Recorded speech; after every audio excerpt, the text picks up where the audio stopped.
আমার আল্লাহরে যখন গালি দিছি আমরা প্রতিবাদ জানাইছি, এই তারা গ্রেফতার করেন। গ্রেফতার করা হয়েছে। বাংলাদেশে দুই দল হয়ে গেছে, এক দল আউল ফাউলের সাথে মিলছে, আরেক দল আল্লাহর ইজ্জত রক্ষা করার জন্য একজুট হয়েছে। বাজান, আমি প্রশ্ন রাখতে চাই, ফাউলদের দলে যারা আছে এরা নাস্তিক, আর আল্লাহর ইজ্জত রক্ষা করার জন্য যারা এক হয়েছে তারা আল্লাহর প্রিয় বান্দা। সন্দেহ আছে তো? সন্দেহ নাই। যাদের কান্না লাগে, মায়া লাগে, এই সমস্ত বেঈমান মুনাফিক মার্কা মুসলমানকে আমি এই কথাটা বলি, আল্লাহর শান এবং মান থেকে যদি বাউলের শান মান তোমার কাছে বেশি হয়, তাহলে তুমি মানসিক সমস্যা ডাক্তার দেখানো দরকার। আরো জোরে কন। যতই মানববন্ধন করতেছে, দৌড়াদৌড়ি করতেছে, আমাদের পরিষ্কার দাবি এই কথাটা বলে, যারা নামাজ পড়ে ওয়াজ মাহফিলে বসে কোরআনের কথা বলে আমরা নাকি ধর্মান্ধ, ধর্মের সম্পর্কে নাকি আমরা কোনো জ্ঞান নাই। আমাদের পরিষ্কার বক্তব্য, আল্লাহর ইজ্জত রক্ষা করার জন্য আমাকে ধর্মান্ধ বলে কোনো অসুবিধা নাই। আল্লাহর ইজ্জত রক্ষা করার জন্য আমাকে যদি জেলখানায় নেই অসুবিধা নাই। আল্লাহর ইজ্জত রক্ষা করার জন্য আমাকে যদি মামলা দেয় অসুবিধা নাই। আল্লাহর ইজ্জত রক্ষা করার জন্য আমাকে যদি বলে জ্ঞানহীন অসুবিধা নাই। আল্লাহর ইজ্জত রক্ষা করার জন্য আমাকে যদি ফাঁসির কাষ্ঠেতে ঝুলায় অসুবিধা নাই। আল্লাহর ইজ্জত রক্ষা করার জন্য আমাকে যদি হাজারবার লক্ষবার এমন ভাবে শাহাদাতের এমন পেয়ালা পান করতে হয়, আমি পেয়ালা পান করতে প্রস্তুত। আল্লাহর ইজ্জতের চাদরকে নিয়ে যারা চিনিমিনি খেলবে তাদেরকে আমার আল্লাহরে গালি দেয়, আমার নবীরে গালি দেয়, আমার আল্লাহকে নিয়ে কুরুচিপূর্ণ বক্তব্য দেয়, আমার নবীকে নিয়ে কুরুচিপূর্ণ বক্তব্য দেয়, কোরআনের আয়াতকে ব্যঙ্গাত্ম করে নাচানাচি করে, এই সমস্ত বেয়াদবরা এই দেশের মধ্যে জন্মগ্রহণ করছে। জোরে কোন ঠিক কিনা? ঠিক কিনা? অতীতে আমরা কথা বলি নাই, আমার নবীরে গালি দিছে আমরা চুপ রয়েছি, বিভিন্ন সময় বিক্ষিপ্ত কথা বলছে আমরা চুপ রয়েছি। কিন্তু যখন আমরা দেখতে পারলাম স্বয়ং আমার আল্লাহরে গালি দেওয়া শুরু করছে, আপনারা কি মনে করেন স্বয়ং আল্লাহরে যদি গালি দেওয়া শুরু করে বসে থাকা যাইতো? জোরে কোন? কোরআনের আয়াতকে ব্যঙ্গাত্ম করছে।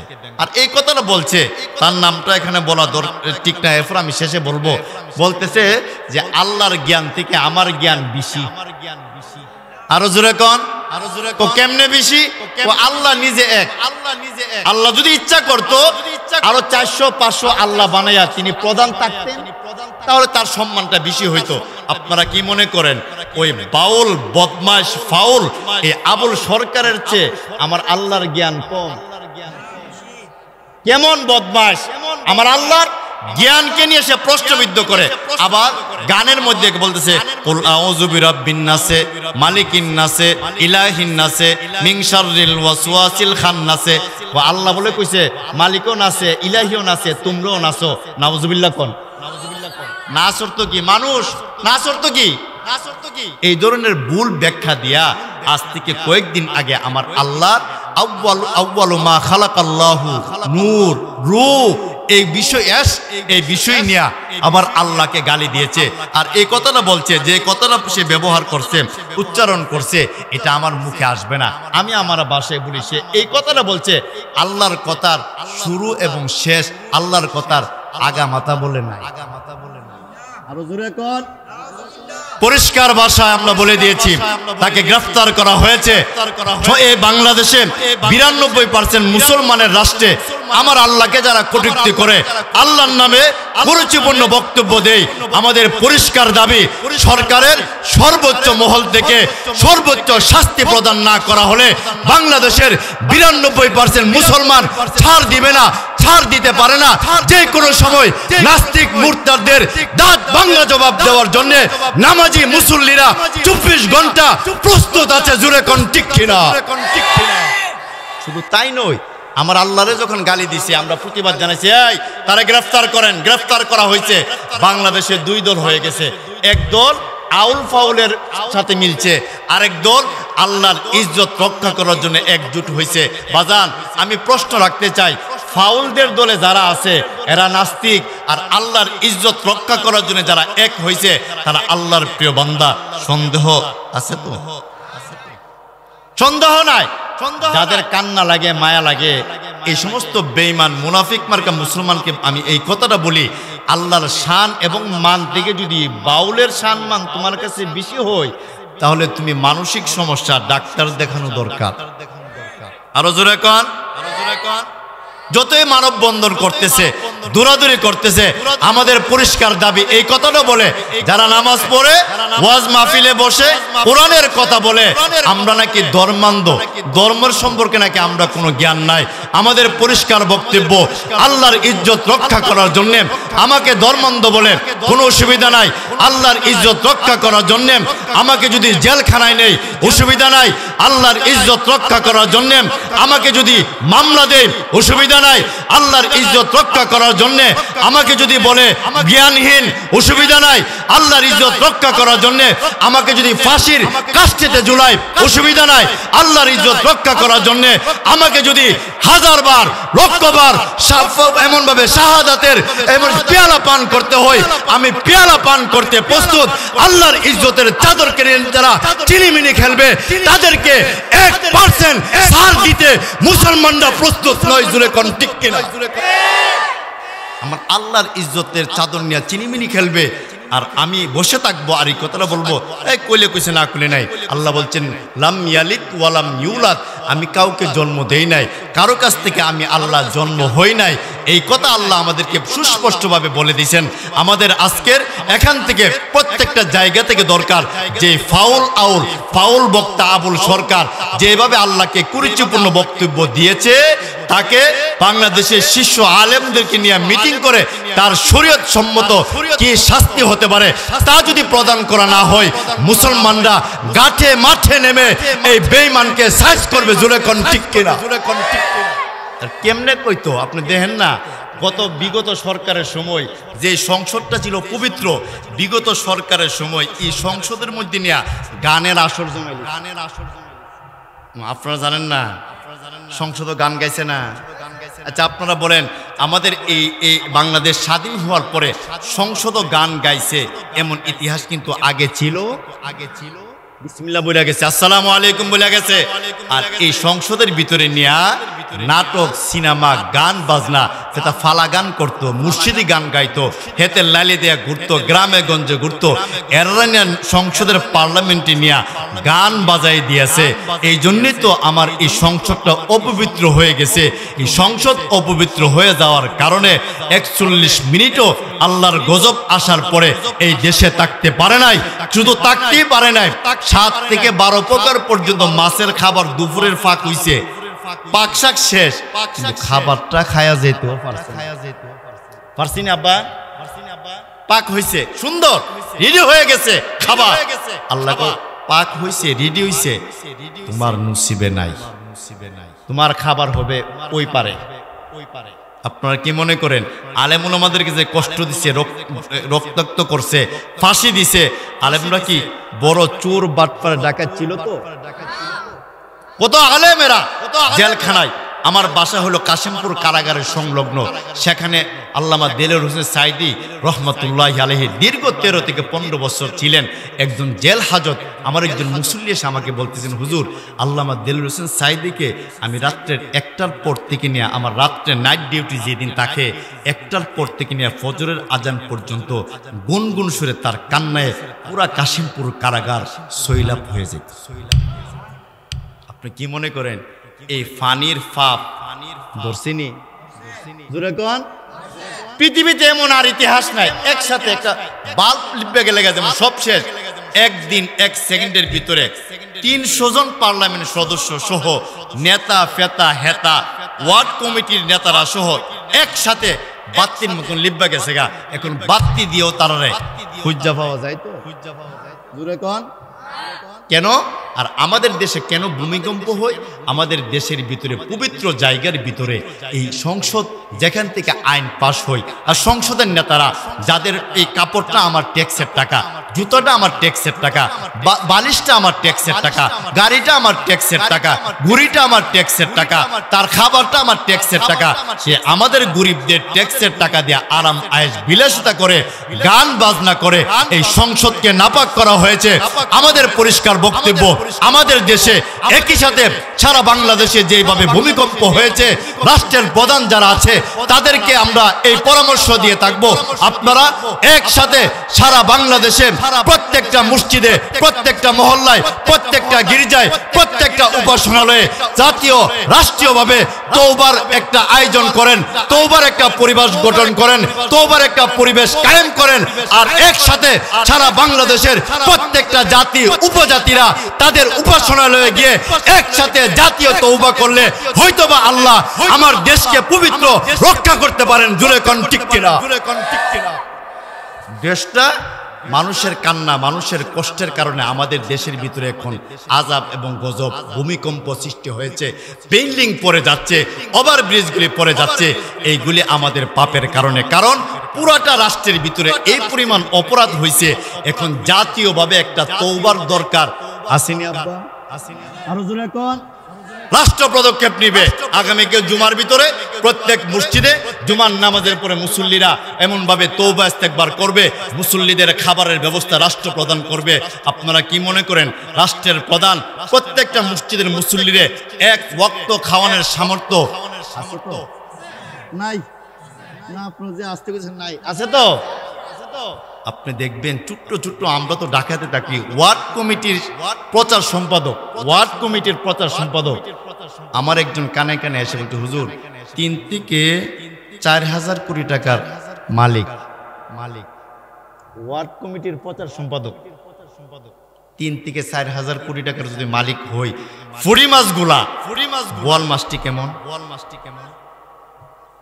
হাতিগুলি কেমন, ঘোড়াগুলি কেমন, এদের তো কোনো হিসাবই নাই। তাহলে বুঝেন একটা ওয়ার্ড কমিটির প্রচার সম্পাদক যদি 3 থেকে 4,000 কোটি টাকার মালিক হই, উপরের গুলা কত হাজার হাজার কোটি টাকার মালিক আমাদের দেশ থেকে নিয়ে বেগমপাড়া তৈরি করেছে, আমাদের দেশ থেকে নিয়ে বিদেশি জীবনযাপন করে, আরামায়েশে জীবনযাপন করে। এই তাদের টাকাগুলি ফেরত আনা হোক, আর তামাম বাংলাদেশের প্রত্যেকটা নাগরিককে এক ওয়াক্ত খাবার খাওয়ায়া জাতীয়ভাবে তওবা করাইলে আল্লাহর কসম খেয়ে বলতে পারি আমার দেশ শান্তিপূর্ণ হয়ে যাবে।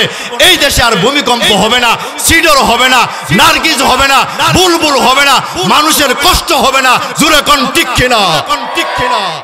এমন জাতীয়ভাবে বাজান একটা তওবার দরকার। আসেনি? এটা আমাদের দাবি, আমরা সবসময় বলে আসছি, এটা আমাদের দাবি। যাই হোক, যেই কথাটা আমি বুঝাতে চাইলাম সংক্ষিপ্তভাবে, যে আল্লাহ তাআলা আমাদের রব, তিনি আমাদের সব জায়গায় আল্লাহ থাকেন। আমি যদি মনে করি রাত্রের অন্ধকারের ভিতরে আমি জানালা দরজা লাগাই, আমি গুনাহ করতেছি, পাপ করতেছি, কেউ দেখে না, আল্লাহ দেখে না। আচ্ছা, আমি যদি মনে করতেছি আরেকবারের হেতের লাইল, কুয়াশার মধ্যে কুয়াশা, কেউ নাই, আমি ফজর নামাজ পড়ে হাইটটা এইভাবে কাদের মধ্যে আমি এমনভাবে কোদাল লালে আমি হাঁটতেছি আর যাইতেছি, আর গিয়া সারাদি এদিকে চাইলাম, ওইদিকে চাইলাম, পিছে সামনে চাইলাম, কেউ নাই, আমি তার লাইল 2 ডাব 1 হাত কাটতে লাইলাম। আপনারা কি মনে করেন কেউ দেখছে না? আল্লাহ দেখছে তো? আরো জোরে কোন? আমি যদি মনে করি কুয়াশার মধ্যে আমার গরু দিয়া, আমার মহিষ দিয়া তার হেতের দান খাওয়াইলাম, কেউ দেখছে না, আল্লাহ দেখছে তো? হাসরের মাঠে আল্লাহর কাছে আপনাকে জবাব দিতে হবে। এই জন্য আমার আল্লাহ, আপনি যদি মনে করেন পানিতে ডুব দিচ্ছেন, রমজান মাসে ডুব দিয়া পানি খাইলাইছেন, পানিতে ডুব দিয়া আপনি পানি খাইলাইছেন, কেউ দেখছে না, আপনার সাথে যারা আছে এরাও জানে না, আল্লাহ জানেননি। তাহলে আল্লাহর কাছ থেকে ব্যবস্থা আছে তো? আমার বন্ধুগণ খেয়াল করে বুঝবেন, আল্লাহর নবী সাহাবী সালমান ফারসি ডেকে ডেকে বললেন, নবী গো, আমি জীবনে এমন কোনো পাপ নাই করি নাই, গুনাহ নাই করি নাই, নবী গো আমার গুনাহ আল্লাহ ক্ষমা করবেননি। সুবহানাল্লাহ। আমার নবীর সবচেয়ে বয়স্ক সাহাবী সালমান ফারসি, যিনি ইসলাম গ্রহণ যেই দিন করছেন সেই দিন তার বয়স ছিল 251 না, আসতে কইছেন। আর যেই দিন তিনি পৃথিবীর জমিন থেকে বিদায় নিছেন সেই দিন তার বয়স ছিল 352। আমার নবীর উম্মতের মধ্যে এর চেয়ে আর বেশি হায়াতওয়ালা উম্মত আর কেউ পৃথিবীতে আসবে না, থাকবে না। সালমান ফারসি এসে বলছেন, নবী গো আমার তো সাদা দাড়ি, আমি এমন কোনো পাপ নাই, গুনাহ নাই, করি নাই। নবীজি বলছেন, সালমান, এ সালমান, ইন্নাল ইসলাম ইয়াহদিমু মা কানা ক্বাবলা। সালমান, যেই দিন থেকে তুমি কালিমা লা লা এই শব্দটা উচ্চারণ করছো, কালিমা শেষ হওয়ার আগে আল্লাহ তোমার জিন্দেগীর গুনাহ মাফ করে দিয়েছে। আপনারা কি মনে করেন আজ থেকে 1500 বছর আগে যে আল্লাহ ছিল এখন সেই আল্লাহ নাই, বুড়ো হয়ে গেছে, জ্ঞান শক্তি কমে গেছে। এই জন্যই আল্লাহ বলেন যে কোনো মুহূর্তে আমি আল্লাহর কাছে মাপ চাইবা। সাহাবাই কেরাম সবসময় কান্না করতেন আর বলতেন, উমর রাদিয়াল্লাহু আনহু কান্না করতে করতে দুইটা চোখ দিয়ে রেগ বাইরে গেছে গা, এইভাবে রেগ, পানির ডিন দেয়া পানি গেলে যেমন রেগ, তখন আল্লাহর নবীর কাছে একদিন এসে জিবরিল বলতেছেন, আল্লাহর নবী ও আল্লাহর রাসূল, আপনি কি জানেন উমর ফিল জান্নাহ, আল্লাহ উমরকে এই মুহূর্তে জান্নাতের সার্টিফিকেট দান করছে। নবীজি বলতেছেন, এ ফেরেশতা জিবরাইল, উমরের নামও আমার আল্লাহ জানে। জিবরিল আলাইহিস সালাতু ওয়াস সালাম একটা মুস্কি হাসি দিয়ে বলেন, উমরের নাম শুধু আল্লাহ জানে না, আসমান এবং জমিনে যত ফেরেশতা আছে সমস্ত ফেরেশতাদেরকে আল্লাহ বৈঠকে বসায়া উমরের প্রশংসা স্বয়ং আল্লাহ নিজে করেছেন। কেন করেছেন? যেদিন উমর আমার নবী গর্দান নিয়ে আসছে, আবু জাহেল বলছেন আগামীকাল মোহাম্মদ ইবনে আব্দুল্লাহর ছেলের গর্দান যে নিয়ে আসবে 100 উট তাকে হাদিয়া দেওয়া হবে, রাজপ্রাসাদের বাড়ি দেওয়া হবে, স্বর্ণ দেওয়া হবে, সবকিছু দেওয়া হবে। উমর বলেন সম্ভব, সম্ভব। উমর রাদিয়াল্লাহু আনহু তরবারিটা কাঁধে নিলেন, নিয়ে বললেন ব্যাপারই না।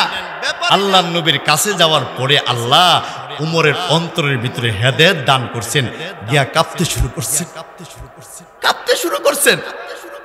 সাহাবায়ে কেরাম বলতেছেন অবস্থা তো ভালো না, কাঁপাকাঁপি শুরু করছেন, নিজ হাত থেকে তলোয়ার পড়ে গেছে গা। উমর রাদিয়াল্লাহু আনহু আল্লাহর নবীর কাছে গিয়ে বলেন, নবী গো, আসছিলাম আপনার মাথা নেওয়ার জন্য, আমার দিল নরম হয়েছে আপনার পরিবেশ দেখে, আমি আমার মাথাটা আপনার কাছে দিয়ে গেলাম। গেছিল আল্লাহর নবীর মাথা আনতো, কিন্তু কালিমা পড়া নবীর কাছে মাথা দিয়ে আসছে, হেদায়েতের নূর ঢেলে দিয়েছেন কে? এই জন্য আল্লাহ 10 জন সাহাবীকে জান্নাতের সুসংবাদ দান করছেন। আবু বকর ফিল জান্নাহ, ওমর ফিল জান্নাহ, উসমান ফিল জান্নাহ, আলী ফিল জান্নাহ, তালহা ফিল জান্নাহ, জুবাইর ফিল জান্নাহ, আব্দুর রহমান ইবনে আউফ ফিল জান্নাহ, সাদ ইবনে আবি ওয়াক্কাস ফিল জান্নাহ, সাঈদ ইবনে জুবাইর ফিল জান্নাহ ও আবু উবাইদা ইবনুল জাররাহ ফিল জান্নাহ। সুবহানাল্লাহ পড়েন। নবীজি বলছেন, জিবরাইল এই 10 জনকে জান্নাতে দিব, আমার অনেক উম্মতেরা আমি নবীরে দেখবে না, সাহাবীরে দেখবে না, এদেরকে।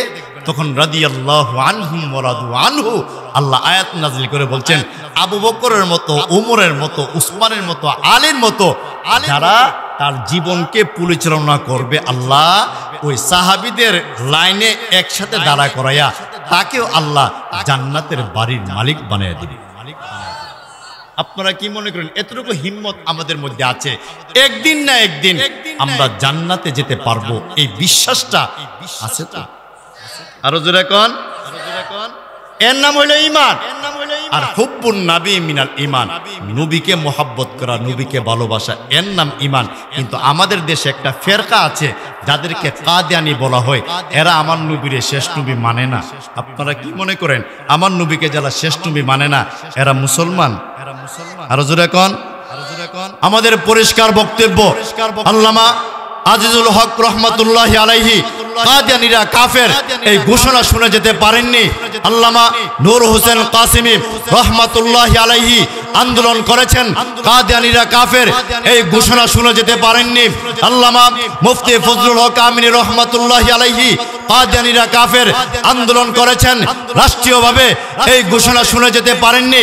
আল্লামা সিরাজুল ইসলাম বড় হুজুর রহমাতুল্লাহি আলাইহি কাদিয়ানীরা কাফের আন্দোলন করেছেন, রাষ্ট্রীয়ভাবে কাদিয়ানীরা কাফের এই ঘোষণা শুনে যেতে পারেননি। আল্লামা মুফতি নুরুল্লাহ রহমাতুল্লাহি আলাইহি আন্দোলন করেছেন, কাদিয়ানীরা কাফের রাষ্ট্রীয়ভাবে শুনে যেতে পারেননি।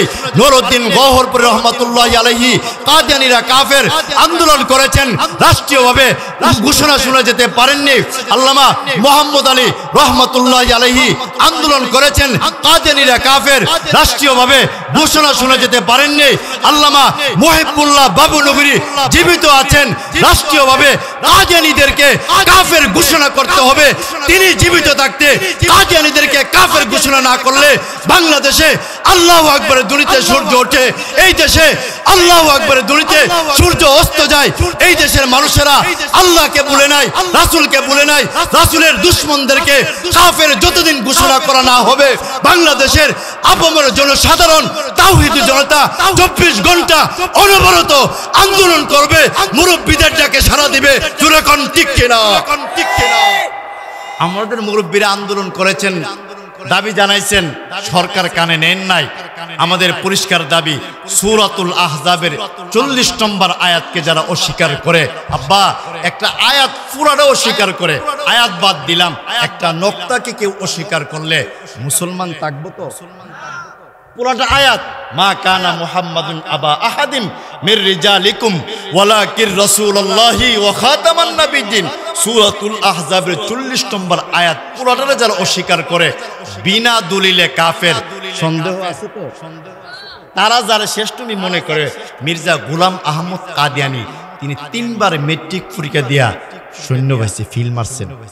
আপনারা কি মনে করেন কোন নবী দুনিয়াতে মেট্রিক পরীক্ষা বা কোন নবী দুনিয়াতে কোন পরীক্ষা দিয়া ফেল করছে? তো জোরে কোন? বড় বড় পরীক্ষা করছে। ইব্রাহিম পয়গম্বরের পরীক্ষা করছে, তোমার ছেলেরে জবাই করো, এই পরীক্ষায় ফেল করছে না পাস? فلما بلغ معه السعي قال يا بني إني أرى في المنام أني أذبحك فانظر ماذا ترى قال يا أبت افعل ما تؤمر ستجدني إن شاء الله من الصابرين। আল্লাহু আকবার বলেন। ছেলে বালিগ হয়ে গেছে, ছেলেকে বলছেন ফালাম্মা বালাগা মাহু সায়া ক্বালা ইয়া বুনাইয়া ইন্নী আরা ফিল মানাম, স্বপ্নের যুগে বলছেন ইব্রাহিম তোমার একটা প্রিয় জিনিস আমি আল্লাহর রাস্তায় কুরবানি করো। 10টা উট করছে, আল্লাহকে আমি খুশি না। পরের দিন 20টা করছে না, 30টা করছে না, 100টা করছে না, আমি এটা চাইছি না, তোমার সন্তানকে আমি আল্লাহর রাস্তায় কুরবানি করো। আপনারা কি মনে করেন শেষ বয়সে একটা সন্তান হইলে তারে কুরবানি করাটা সহজ? বলে কোন? কিন্তু আল্লাহ বলেন তারা তো কুরবানি করা লাগবে না, আমি পরীক্ষা করতেছি। যেই ছুরি দিয়া জবাই করতেছিল, যেই ছুরি দিয়ে আল্লাহু আকবার করতেছিল, এই মুহূর্তে আল্লাহ রাখছি জিব্রাইল আমার খলিলের সন্তান জাবিহুল্লাহরে বাঁচাও। জিব্রাইল কো আমি সপ্তম আসমানের উপরে, আর ইব্রাহিম পয়গম্বর সন্তানের গলা ছুরি ধরে লাইছে। এই মুহূর্তে আমার 600 ডানা আমি একসাথে স্পিডে এসে আমি দেখলাম ইব্রাহিম পয়গম্বর ছুরিটা শুধু এমনি একটু লড়াইতে চাইছিল, লড়ানে চাওয়ার আগে আমি জান্নাত থেকে একটা লোহার টুকরা আইনা তার ছুরির তলে দুইরা দিছি, কিন্তু কাটে না, দিতেছে কারণ আল্লাহু আকবার আল্লাহু আকবার লা ইলাহা ইল্লাল্লাহু আল্লাহু আকবার আল্লাহু, দিতেছে কাটে না। ভাগ করছে ইব্রাহিম পয়গম্বর আমি আল্লাহর পরীক্ষাতে আসছি, কাটে না কেন? উনি চিৎকার করে ছুরিটা ফাইরা দিছে, ছেড়ে দিছে, যে পাথরে গিয়া ছুরিটা পড়ছে এই পাথরটা 7টা টুকরা হয়ে গেছে। আপনারা কি মনে করেন ছুরির ধারালো কম ছিল না ছুরি কার কথা শুনছে? আরো জোরে কোন? আল্লাহর কথা শুনছে। আইয়ুব পয়গম্বরকে আল্লাহ পায়ের নখ থেকে নিয়ে মাথার চুল পর্যন্ত ফসাই লিছে, সবটা দেহ পচায়। আইয়ুব পয়গম্বরের এই প্রত্যেকটা জায়গা থেকে কিরা পরে, কিরা এলাকার মহল্লার বাসীরা বলতেছে না না এই পচা মানুষটারে এলাকাতে রাখা যেত না, তারা জঙ্গল নিয়ে ফালাই দাও। সবাই একসাথে করে আপন স্ত্রীরা সহ তারে বইলা গেছে, সব মিলে তারা না জঙ্গলে ফালাই দিছে আইয়ুব পয়গম্বর রে। আইয়ুব পয়গম্বর আল্লাহর কাছে বলছেন আল্লাহ আপনি আমার দেহটা ফসাইলেছেন, আমার দুঃখ নাই, আমার জিহ্বাটা ফসায়েন না, আমি যেন আপনার জিকির করতে পারি।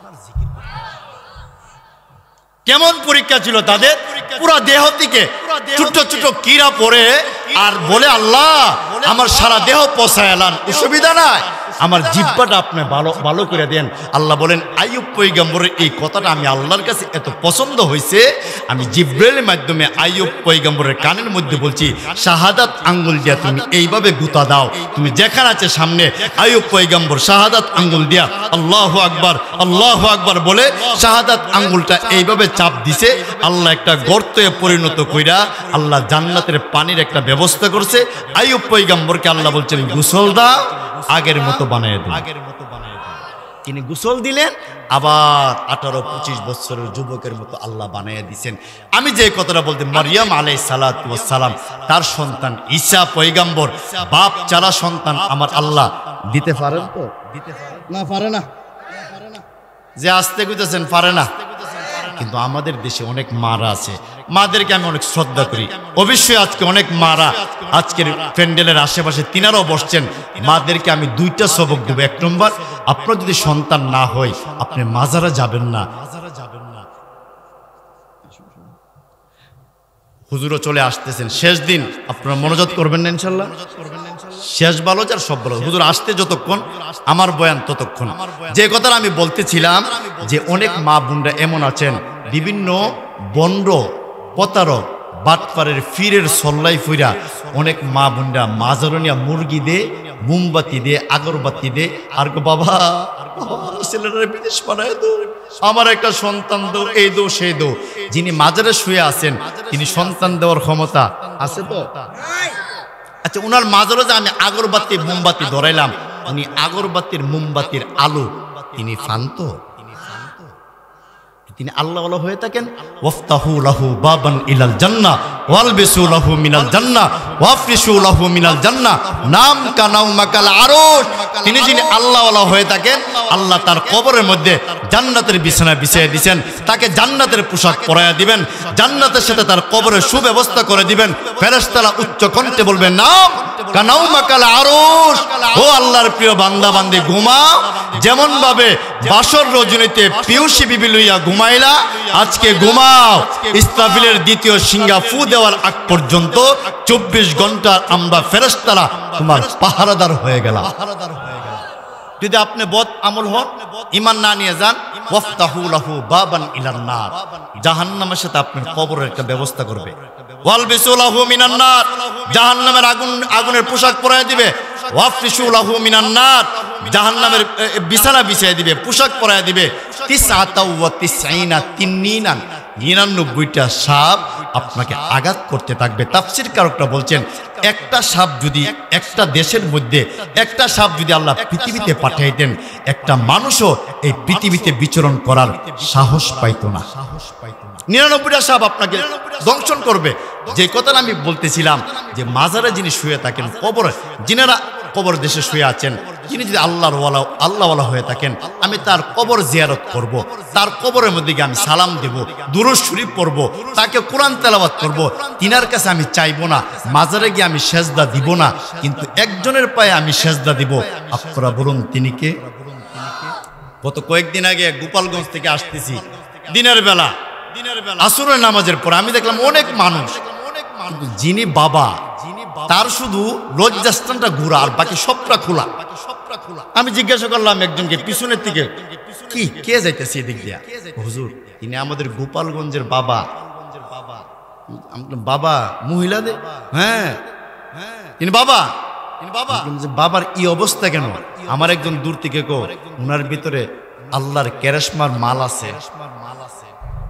আমি ওনারা আস্তে আস্তে বললাম, কি মাল আছে? এটা তো দেহ হয়ে যেতেছে। জুড়ে কন, উলঙ্গ হইয়া, নাভি দেখায়া, লজ্জাস্থান দেখায়া ফির হইব না শয়তান? আবার এই কথাটা বলে, উনার মাজারে গিয়া যে নারীর সন্তান হই না, পেটটা বাইর কইরা ওয়ালের মধ্যে ঘষা দিলে তার পেটও সন্তান বলে হই। আপনারা কি মনে করেন দেওয়াল মা এবং বাবার পেটের ভিতরে সন্তান দিতে পারেন তো? এটা জানে না সবচেয়ে বড় পীর বিশ্বনবী রহমাতুল লিল আলামিন যারা হজ করতে গিয়েছেন, সৌদি আরবে গিয়েছেন, কেউ বলতে পারবেন না আল্লাহর নবীর রওজার ভিতরে আগরবাতি মোমবাতি ধরাইছে। কেউ এই প্রমাণ দিতে পারবে না, এই কথা কেউ বলতে পারবে না। নবীর রওজাতে তুরস্ক থেকে, ইন্দোনেশিয়া থেকে গরু এবং মহিষ, বকরি, বেড়ার ফাল গেছে, গাড়ি গেছে, বিমান গেছে, কেউ প্রমাণ দিতে পারবে না।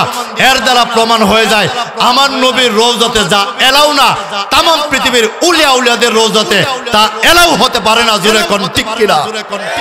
আবার গর্ব করে আমগো পীরের দরবারেতে এত গরু হই, অন্য পীরের দরবারেতে এত মানুষ নাই। গান কো যে আমগো পীরের দরবারেতে এত গরু হয়, অন্য পীরের দরবারেতে এত মানুষই বলে নাই। আমি মনে মনে কই গরুর দরবারও গরু যা, মানুষের দরবারও মানুষের দরবার। কথা কোন গরুর দরবারও কে যা, আর মানুষের দরবারে এটা একটা পুঁজি ছাড়া ব্যবসা খুললা বইছে। এই জন্য মা বোনটার মন নরম। পাশের ঘরের ভাবি, চাচি, দাদি এই কুলসুমের মা বলে কিতা ছেলে সন্তান হই না। আর আপনি দেখবেন ছেলে সন্তান না হইলে মহিলারা বিপদে পড়লে মনটা অনেক দুর্বল হয়, স্বামী যেন না শুনে। এমনও অনেক মহিলাদের ঘটনা আছে, বিকাশ থেকে ফোন দিছে, এই আপনি আম্বিয়া না? বলে হ্যাঁ, আমাদের বিকাশ অফিস থেকে একটা লটারি দিছে, আপনি 5 লক্ষ টাকা পেয়েছেন, সাবধান আপনি কিন্তু স্বামীকে শুনেন না। ফোন দিছে, স্বামীরা শুনেন না। কিভাবে? আপনার একটা অ্যাকাউন্ট করেন, গ্যাস নাম্বার দেন, দেওয়ার পরে বলছে হ্যাঁ ঠিক আছে, আপনার টাকাটা যে আমরা পাঠাইবো, একটা অফিসের খরচ আছে তো। বলে হ্যাঁ আছে। আপনি আগে 15,000 টাকা পাঠান। আগে 15,000 টাকা পাঠানোর পরে আর ফোন ঢুকে না। ফোন কি করে না? পরে স্বামীর কাছে কি হয়েছে? আমি 15,000 টাকা বাবিতে ঋণ কইরা স্বর্ণ বন্দুক দিয়ে পাঠাইছিলাম 5 লাখ টাকার লাগা। আমারে কইছে তোমারে না শুনাইতাম। আপনারা কি মনে করেন ফোনওয়ালা যারা আমি দেখলাম না, সে আমার বিশ্বস্ত না আমার স্বামী আমার বিশ্বস্ত? স্বামী। এই ভুলগুলি আমার মা বোনরা করে। কিন্তু মা বোনদেরকে আমি বলবো, মাজারে আপনি যাওয়া লাগবে না, কবরে আপনি গিয়ে চাইতে হবে না। আল্লাহর কসম খেয়ে বলতে পারি, রব্বে কাবার মালিক আমার আল্লাহর কাছে আপনি নামাজের মুসল্লায় বৈশা বলবেন, আল্লাহ আপনি আমাকে সন্তান দিতে পারেন, আল্লাহ আপনি আমার স্বামীকে ভালো করতে পারেন, আল্লাহ আপনি আমার স্বামীকে নামাজে বানাইতে পারেন, আল্লাহ আপনি আমার সন্তানকে বিদেশ পাঠাইতে পারেন, আল্লাহ আপনি আমার মেয়েকে পাত্রস্থ করতে পারেন, আল্লাহ আপনি আমার সন্তানকে মেট্রিক পরীক্ষা পাস করাইতে পারেন। কোনো বাবা পারে না, কোনো মাজার পারে না, কোনো আলেম পারে না, কোনো ব্যক্তি পারে না, কোনো রোজা পারে না, একমাত্র পারেন কে? আল্লাহ পারেন। কিন্তু এই সমস্ত মহিলাদেরকে বিপদে ফালানোর জন্য একটা চক্র বিভিন্ন সময় বিভিন্নভাবে আসে। আমরা সব সময় সজাগ থাকব। আমি মাজারে যাব না, কবরে গিয়ে চাইব না, আমি ইমাম সাহেবের সাথে পরামর্শ করব, মুয়াজ্জিন সাহেবের সাথে পরামর্শ করব, তাবলিগের দিনদার ভাইয়ের সাথে আমি পরামর্শ করে আমি যেটা তারা আমাকে পরামর্শ দিবেন আমরা সেটাই করব। আমি লুকোচুরি করে মাজারে গিয়ে সেজদা দিলে আপনার মানুষ প্রকাশ্যে খুশি হবে, রাগ করবেন কে? আরো জোরে কোন আল্লাহ, ইন্না শিরকা লা যুলমুন আযীম। আল্লাহ বলেন বান্দা এবং বান্দি যদি আসমান থেকে জমিন পর্যন্ত গুনাহ হয় আমি মাফ করতে কোনো অসুবিধা নাই। শিরিক করলে আল্লাহ জিন্দেগিতে মাফ করতাম না। নাউজুবিল্লাহ কর। ছোট ছোট শিরিক হয়ে যায়। অনেক সময় এই কথা বলি, আহারে আমার ছেলে যদি বিদেশ না থাকতো না খায়া মরতাম। আবার অনেকে এমন আছে সর্বপ্রথম দোকানটা যখন খুলে, শাটারটা খুলে চুমা দে, জিজ্ঞাসা করে ভাই আপনি শাটারও চুমা দিলেন? বেশি কাস্টমার আইতো। আচ্ছা আপনারা কি মনে করেন শাটারে তার দোকানে বেশি কাস্টমার আনার ক্ষমতা রাখে? তো আরো জোরে কোন। একদিন দেখলাম ঢাকাতে এক রিক্সা চালক সকালবেলা রিক্সার 5-এর মধ্যে চুমা দিছে। আমি জিজ্ঞাসা করলাম ভাই আপনি রিক্সার 5-এ কেন চুমা দিলেন? হুজুর রিক্সার 5-এ সর্বপ্রথম চুমা দিয়ে যদি আমি উদ্বোধন করি আমার রিক্সাতে কাস্টমার বেশি উঠবে। আমি আপনাদের কাছে প্রশ্ন রাখতে চাই, রিক্সার 5 তার কাস্টমার রিক্সাতে উঠানোর ক্ষমতা আছে তো? আবার কিছু শাসটলের সার দোকানের বাইরা সকালবেলা 10 টাকা 20 টাকা বিক্রি করলে প্রথম টাকাটা ক্যাশে দেওয়ার আগে চুমা দিয়ে জিজ্ঞাসা করবেন, এ দোকানদার চাওয়ালা ভাই আপনি প্রথম টাকাটা চুমা দিলেন কেন? হুজুর বুঝলেন না? বলে না, আজকে যেন টাকা দিয়ে আমার ক্যাশটা ভরে যায়। আপনারা কি মনে করেন 10 টাকা তার টাকা ক্যাশে এনে ভরার ক্ষমতা আছে তো? এগুলি ছোট্ট ছোট্ট শিরিক। আমরা না জানার কারণে আমাদের ঈমান নষ্ট হয়ে যায়। আপনারা দেখছেন না গত কয়েক বছর আগে যে আমরা করোনার সাথে মোকাবেলা করতে প্রস্তুত। গত কয়েকদিন আগে ওই গর্দভ বলে আমরা ভূমিকম্পের সাথে মোকাবেলা করতে প্রস্তুত। এমন সাহস! ভূমিকম্পের সাথে মোকাবেলা করা মানে আমার আল্লাহর সাথে মোকাবেলা করা। আপনারা কি মনে করেন আল্লাহর সাথে মোকাবেলা করার ক্ষমতা বান্দার আছে? তো যারা বলছিল করোনার চেয়ে আমরা শক্তিশালী, এমন কত কি ছিল, করোনা এসে হুতাইলিছে, একবার শুয়ে ফেলছে। আর 9 তলাতে 10 তলাতে নামে না, বালতি দিয়ে খাবার নেয়। 3 দিন পরে শুনি ওই 8 তলার উপরে টাইন দিয়ে ধরে রয়েছে। ডাক্তাররা কইছে হাত পা আপনার ধুয়ে রাখবেন। নবীজি আজ থেকে 1500 বছর আগেই বলছেন যারা উজু অবস্থায় চলবে আল্লাহ তারে ভাইরাসের কোনো রোগ দান করবেন না, আল্লাহ তার মরণটাকে শাহাদাতের মর্যাদা দান করবেন। উজু অবস্থায় থাকার জন্য এই ডাক্তাররা বলছে, এরা সব ডাক্তাররা মিলা, তামাম পৃথিবীর ডাক্তাররা মিলা করোনা ভাইরাস যে আছে, এই যে ভাইরাসের রোগটা ধরার জন্য চেষ্টা করছে। সব পৃথিবীর ডাক্তাররা এই করোনা ভাইরাসের বাতাসটা ধরতে পারে নাই। আপনারা কি মনে করেন আল্লাহ তাআলা তাদেরকে এই ধরার ক্ষমতা দেন নাই? করোনা এটা বাতাস না হালুয়া নাকি এটা বড় ধরনের কিছু? কোন ডাক্তার ধরতে পারে নাই। মুখস্থ করোনা করোনা করোনা। আল্লাহ তামাম পৃথিবীতে অন্যান্য রাষ্ট্রের ভিতরে যেভাবে করোনা দেয়া মানুষকে ধ্বংস করে দিয়েছে, তুলনামূলক বাংলাদেশে মাত্র 2% করোনা আল্লাহ দিচ্ছেন। আল্লাহু আকবার বলেন, আল্লাহু আকবার বলেন। কেন দিচ্ছেন? আমাদের হুজুররা বলছেন 2টা কারণে। কারণ এই দেশে শেষ রজনীতে আল্লাহ ছোট্ট ছোট্ট কোরআনের বাচ্চারা কোরআন শরীফ এই ঠান্ডা রজনীতে কনকনে শীতের পানি দিয়ে উজু কইরা তাহাজ্জুদের নামাজ পড়া শিশু বাচ্চারা হেফজখানা ছেলেরা গুনগুন সুরে কোরআন তেলাওয়াত করে।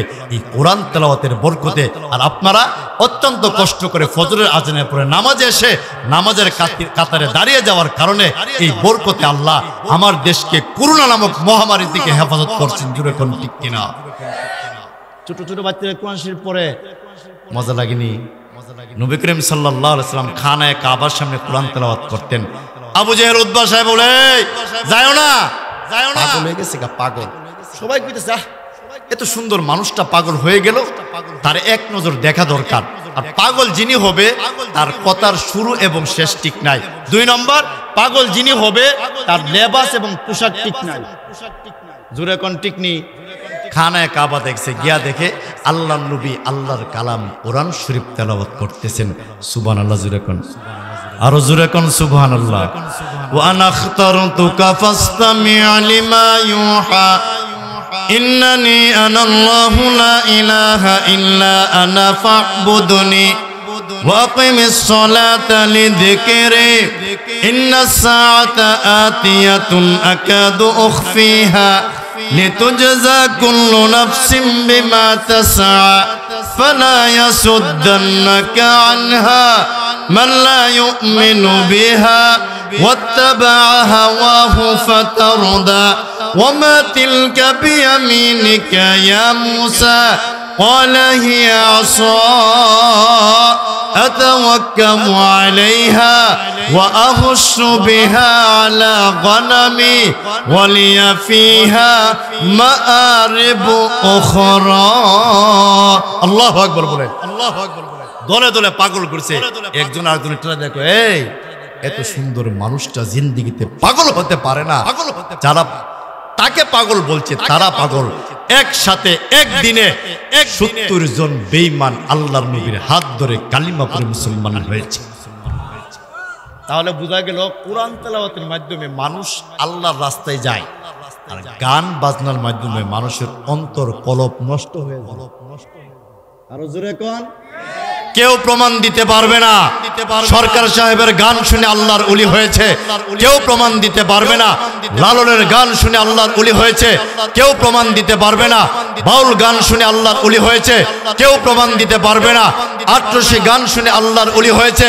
কেউ প্রমাণ দিতে পারবে না বাংলা গান শুনে আল্লাহর ওলি হয়েছে। কেউ প্রমাণ দিতে পারবে না। আমাদের কাছে হাজার হাজার লক্ষ লক্ষ প্রমাণ আছে। কোরআন তেলাওয়াত শুনে, কোরআনের তাফসীর শুনে শত শত হাজার হাজার চোর ডাকাত বদমাশ আল্লাহর ওলিয়ে রূপান্তরিত হয়েছে। জোরে কোন ঠিক কিনা?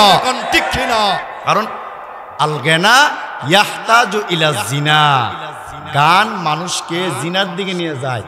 এমন অশ্লীল বাক্য বলে, আমি পবিত্র জায়গায় বলতে চাই না, এরপর আপনার বলতে চাই, অনেক সময় গানের মধ্যে শিরিক করে ফেলে, এমন এমন কথা বলে মানুষের অন্তর কলব নষ্ট বলে।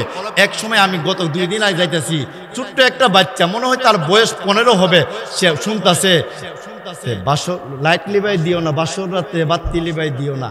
আচ্ছা, 15 বছরের ফুল আর রেখেছে বাসর রাত্রে বাতি না লিবাই দিত। আপনারা কি মনে করেন এই কথাটা শুনলে মানুষের চেঞ্জ ভালোর দিকে যায় না খারাপের দিকে?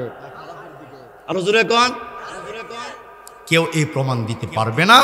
কোরআনের গান শুনে আল্লাহর ওলি হয়েছে। আমাদের কাছে আল্লামা জুবাইর আহমদ আনসারী রহমতুল্লাহি আলাইহি, তিনার কোরআন তেলাওয়াত শুনে আল্লামা দেলোয়ার হোসেন রহমতুল্লাহি আলাইহি তার কোরআন তেলাওয়াত শুনে, মরহুম পীর সাহেব রহমতুল্লাহি আলাইহি তার চরমুনাই পীর সাহেব রহমতুল্লাহি আলাইহি তার কোরআন তেলাওয়াত শুনে, অসংখ্য অগণিত আলেমদের তাফসীর শুনে বেকার মানুষ, ওযুহীন মানুষ, নামাজহীন মানুষ, সুদখোর মানুষ, এমনকি যারা জাহান্নামের পথের মানুষ, তারা জান্নাতের পথ পেয়েছে। জোরে কোন ঠিক কিনা?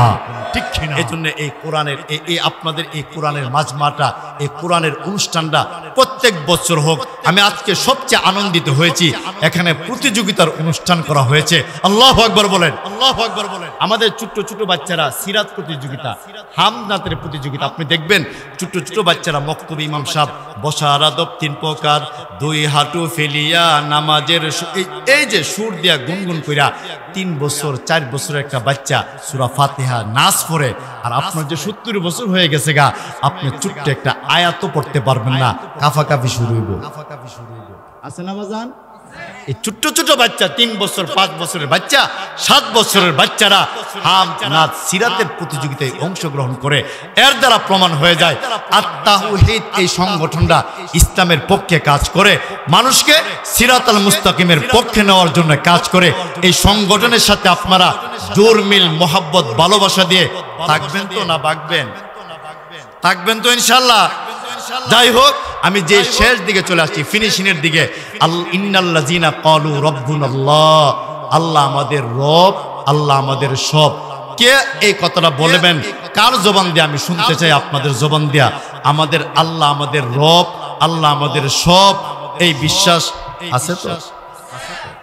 তাহলে একটু মোহাব্বতের নজরে বলতে পারবেন না আল্লাহর নামটা? বলেন আল্লাহ, আরো জোরে বলেন আল্লাহ, আরো জোরে বলেন আল্লাহ, আরো জোরে বলেন আল্লাহ। আমরা মানুষ কম হইল, আল্লাহর আওয়াজটা আল্লাহ পর্যন্ত পৌঁছতে অসুবিধা হইব তো? এক সময় যখন দেখবে আল্লাহর আওয়াজটা আরশেকে ধাক্কা লাগছে, এইভাবে ধাক্কা লাগছে, মা মিন কওমিন ইয়াজতামিউনা ফি বাইতিম মিন বুয়ুতিল্লাহ ইয়াতলুনাল কুরআনা ফীহি ওয়া ইয়াতাদারাসুনাহু বাইনাহুম ইল্লা হাফফাতহুমুল মালাইকা ওয়া গাশিয়াতহুমুর রাহমা ওয়া নাযালাত আলাইহিমুস সাকিনা ওয়া যাকারাহুমুল্লাহু ফী মান ইনদা। আল্লাহ ফেরেশতাদেরকে বলছে, ফেরেশতারা এই যে কাজী বাড়ি, কাজী ওরা জারুল্লাহ হাটি আত-তাওহীদ সংগঠনের মাহফিলে আমি আল্লাহরে কেন ডাকতেছে?